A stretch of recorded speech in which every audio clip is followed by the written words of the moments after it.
Hey guys, I'm Dov, and today I'm back with more Total War Warhammer 2 online action. We're here today with lovely Skarsnik.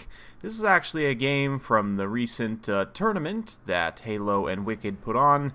Myself facing off against our good friend, my son Herbert Walker.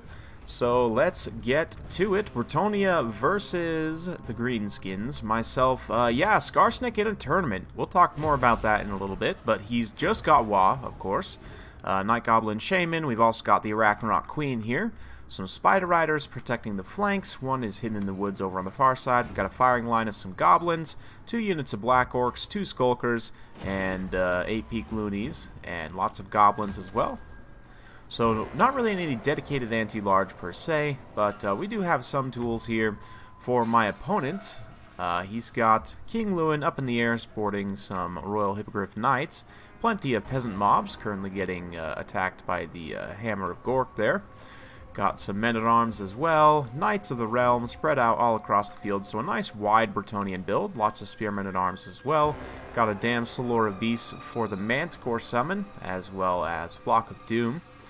So yeah, right now we're just kind of getting the artillery phase underway. The Hammer of Gork is honestly wasting a little bit of ammo going after these peasants. Like, even the men-at-arms aren't going to be great. Meanwhile, my opponent is using his trebuchets to go after my Black Orcs, which is a much more high-value target. But trebuchets, thankfully, are horribly inaccurate. The Hammer of Gork, being a regiment of renown, is decently accurate for goblins, but yeah, so it is actually going to be somewhat advantageous for me to just kind of sit back and try and take this. But you can see the way I'm moving up my forces. Because of this terrain blockage right here, I'm going to kind of be able to get an asymmetric engagement here. You can see some goblins moving out to meet some peasant mobs, which are relatively close into this forest here. So we're going to make sure we can get nice favorable engagement here. I'm also trying to draw these Knights of the Realm into these nasty Skulkers if I can. But yeah, Gobbo's going to run in here. This is one of the few matchups where they will just straight up do great. They will absolutely wreck these peasant mobs here. Here come the Knights of the Realm, though, getting a very decent charge. It looks like they actually got somewhat interrupted there, but I'm a little bit late with the nasty Skulker response, and we're not going to quite get the smoke bomb off in time. Over here, Lewin and his boys come in for a nice just wreckage of those goblins there. The Hippogriff Knights did get hit by a Vindictive Glare, and he doesn't have any way of healing them, so that Vindictive Glare is honestly going to be pretty good at popping those Hippogriff Knights. Lewin has the Lion Shield, so it's going to be a little bit less efficient to use it on him while that's active.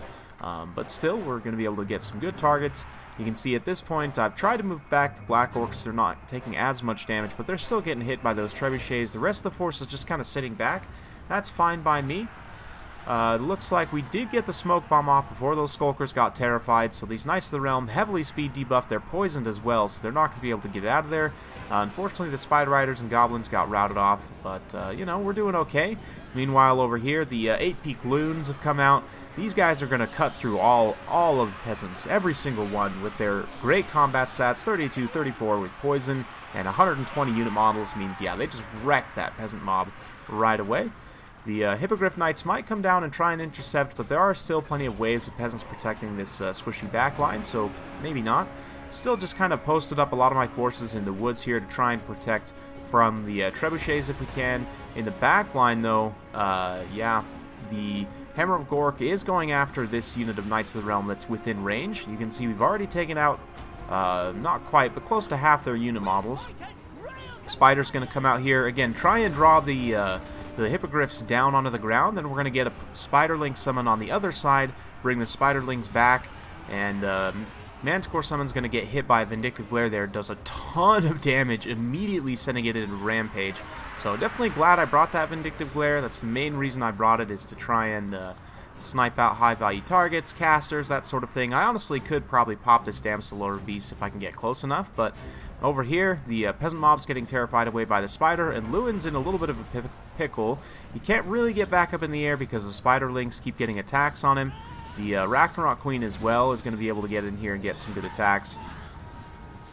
But yeah, Lewin's having a few issues there. The archers are still on station. There are some Knights of the Realm still kind of in the area. So we'll see. This part of the battlefield pretty important. Meanwhile, over here, Knights of the Realm did try and come up and around. We managed to catch them with some Spider Riders. They got routed off, but we're now following up with Black Orcs.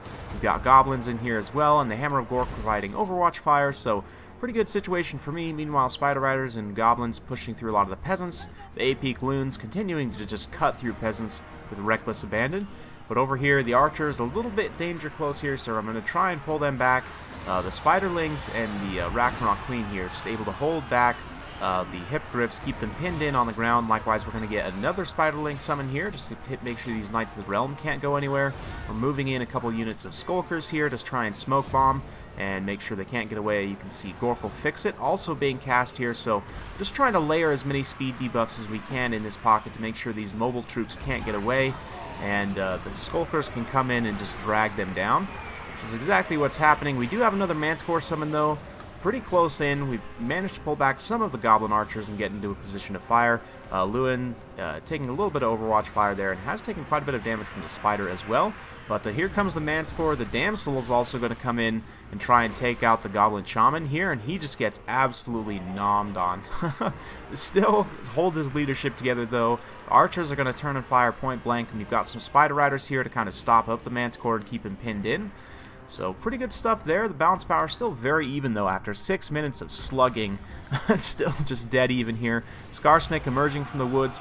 The Hippogriffs are going to come down and try and goon him, but I mean Scarsnake's got decent melee defense, charge defense, and he's also got anti-large, so he can actually do okay here with his armor piercing damage. And poison and everything. Just a lot going for him in this situation. So he'll be just fine holding them off for the time being. We've also got some Black Orcs that were in the area, completely healthy. They've been hiding in the woods this whole time from the Trebuchets. They can now come over and start to dish out some heavy pain on those Hippogriffs. So they are going to pull away, get back up into the air, which is definitely a good idea. Meanwhile, over here, Lewin again tried to come down to the ground to get the Spider, but he's having a hard time disengaging because of the Spiderling summons, which is, again, one of the main reasons that I bring them in this matchup. The Ragnarok Queen herself is very hard to kill, and the Spiderling summons are just so good for, you know, slowing down enemy heavy cavalry, just controlling the pace of the battlefield. But Greenskins honestly don't have too many control tools. The Ragnarok Queen definitely can be one of them. You can see the Black Orcs and Skarsnik and Gobla merrily eating peasants here. Absolutely wonderful. I'm sure they don't taste great because they haven't showered in many moons, or probably ever, but hey. Over here in the woods, Rusty Air is getting cleaned up by a relatively healthy unit of Knights of the Realm, so there are still some forces for Bretonnia. You can see the Night Goblin Shaman unfortunately got shattered there, and the Hammer of Gork is out of ammo at this point, so I'm not really too worried that it's getting charged by Hippogriffs. These Black Orcs are a little bit of a loss here, but they should be able to do a tiny bit of damage in response here before they get routed off. But yeah, at this point we're kind of getting a consolidation of forces, just finishing off the Manticore here, the last summoned Manticore. The AP Loons are continuing to push through. They've killed 220 peasants so far. So I mean, these guys are basically war dancers at this point. Just a little bit shorter and stinkier. And greener, I suppose, as well. But yeah, you can see them running in here. They're going to shut down this Trebuchet crew. Finish that off. I mean, they've just done such cost-effective work, even though they've been fighting low-tier units this whole time. Even just shutting down this field Trebuchet is pretty cost-effective in itself. Goblins just running all across the field here, taking units down left and right. So, yeah, we're going to kind of fast-forward a little bit through this late game as my son finishes off a lot of my tattered forces on this side of the battlefield, and I'm going to do the same over on this side of the battlefield. So, yeah, you can see we've shattered the crews, most of the peasants here. There are still just a few knights and Hippogriff knights, 3 in fact, and Lewin, of course, still alive as well. Looks like, yeah, this one unit of Knights of the Realm relatively healthy, another unit pretty tattered, but will that be enough to take down this Ragnarok Queen? The balance power still, after 10 minutes, is almost dead even, so yeah, it's going to be a close finish regardless. At this point, the Knights of the Realm are going to get a nice charge in on the side here. This exposed unit of goblins.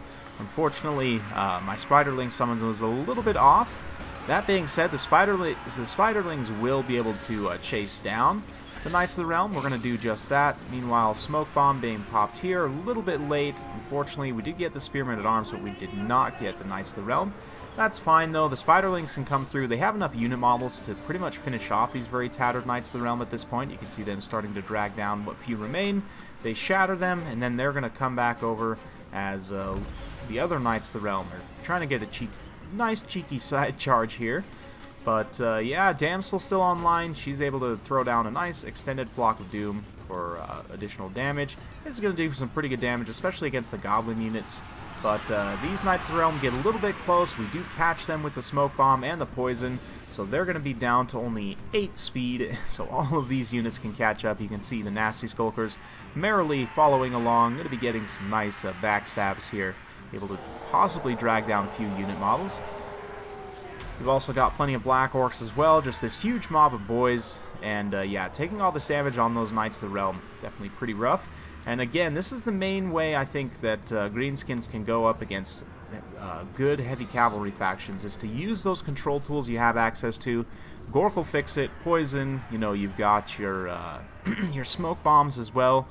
Spiderling summons, you can use all of those tools to try and control the flow of the battlefield as much as you can. Over here, I'm going to use one of my last Spiderling summons just to make sure these Knights of the Realm can't get a nice decisive charge in here, do a ton of shock damage to these Nasty Skulkers. The terror wears off, and they are able to actually come in here. We get one more wah from Skarsnik all across the field. We're going to be getting a nice damage spike, especially on these Knights of the Realm over here. We're just getting absolutely canned by Spiderlings and Skulkers and everything. So yeah, it's a pretty rough day for Bretonnia at this point. Feeling pretty confident despite the balance of power. We can pretty much take things home at this point. Skulkers should be able to get one more Smoke Bomb here. Yep, they get one more Smoke Bomb before they get terrified. The Knights of the Realm actually get terrified, and the Royal Hippogriff Knights getting routed off. So it's pretty much just the heroes at this point. Fast forward now as the battle is more or less decided. Lewin's going to try and cycle charge a little bit here with the Damsel, but the Damsel gets terrified. The last few units come back for one more charge. That is going to be the last stand of Bretonnia. Spider coming through, just too much to deal with. Not enough left in the tank, and we've even still got one more Spiderling summon here. Last one. I've used all 5, and this is probably one of the first battles in a while where I managed to use up all 5 Spiderling summons, because it does have a relatively long cooldown, but still, that's a lot of extra value here. Lewin taking his last few hits, and at this point, Herbert Walker's going to go ahead and admit defeat, so very fun stuff. Well played to my opponent. I'm going to be showing you guys the other battles from the series as well. But yeah, this one was definitely, it was the first battle of the series, and out of the entire series, it was definitely the closest and the most epic. So very well played, super down to the wire there, just an absolute 15-minute slugfest. And Skarsnik, you know, he may not be the greatest, but I honestly think he's competitive in the right situation. In certain matchups, having that charge defense anti-large just makes him hard enough to goon. The other advantage he has is he's super cheap, so you can go really wide with elites, like I did in this army. I mean, 2 Black Orcs plus the Queen, plus we had a Hammer of Gork, which is sort of more of a mid-tier unit, as well as the Loons, but I mean, they all did extremely well. 290 kills at the end of the day for the Loons, and yeah, they're just absolutely one of my favorite units on the roster by far. 84 kills on Goblins here, 86. They must have gotten to some Peasants, done some excellent work. 96 on the Hammer of Gork at the end of the day. Did some okay work against Peasants and definitely paid for itself against those Knights of the Realm as well. For Herbert Walker, I mean, you would expect a lot of kill totals on the Knights, and they definitely were able to sweep away a lot of the Goblins. The Field Trebuchets were a little bit of a disappointment in my opinion. I think maybe you just swap those out for Knights Errant and play a little bit more aggressively, and you probably could have shut down my backline. Knights Errant are very cost effective in this matchup, just because they're not too expensive, and they can really put in a lot of work, I should say, against the light greenskin infantry like Goblins. Pretty much all varieties of Goblin infantry. The Knights Errant will do very well, but thank you all for watching, and hope you guys enjoyed. If you do like this sort of content, be sure to like, subscribe, hit that bell notification button, so every time I upload a new video, you'll be notified. Thanks again for watching, and we'll see you next time.